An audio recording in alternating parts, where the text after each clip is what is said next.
Des médecins menacent de prendre une retraite, hâtiez-vous même de quitter le Québec à cause de cette réforme de la CAQ. Ils blâment la loi spéciale du ministre de la Santé, Christian Dubé.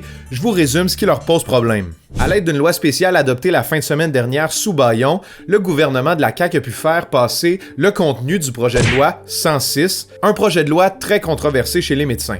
C'est parce qu'il vient modifier la rémunération des médecins. Maintenant, 15% de la rémunération des médecins sera liée à l'atteinte de cibles fixées par le gouvernement. Par exemple, prendre en charge plus de patients. C'est pour répondre à une promesse faite par la CAQ que chaque Québécois puisse voir un médecin à compter de 2027. Mais selon les médecins, ce genre de cible-là, c'est inéquitable parce que ça dépend pas de leur contrôle, mais plutôt de celui du système de santé en général. Ça risque aussi d'affecter leur salaire à la baisse selon eux.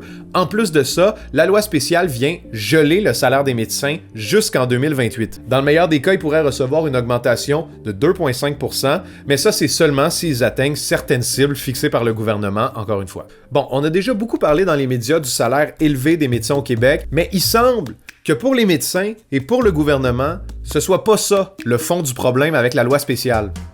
Tableau. Du côté du gouvernement, on veut responsabiliser les médecins et les intégrer dans les atteintes de cibles du réseau, mais du côté des fédérations de médecins, on dit plutôt qu'on s'en prend à leur autonomie professionnelle. Avant, les médecins avaient aussi le pouvoir de négocier leurs modalités de rémunération avec le gouvernement. Mais avec sa loi spéciale et aussi avec le projet de loi 83 qui a été voté au printemps dernier, le ministre Christian Dubé vient donner le pouvoir de choisir ces critères-là au gouvernement.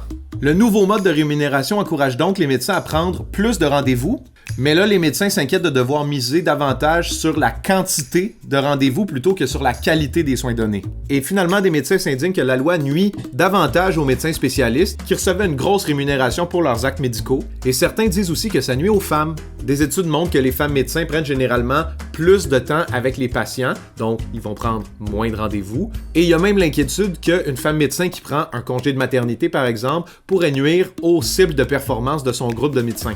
Bon, qu'est-ce que vous pensez de tout ça? Est-ce que c'est clair? Dites-moi ça en commentaire. Salut!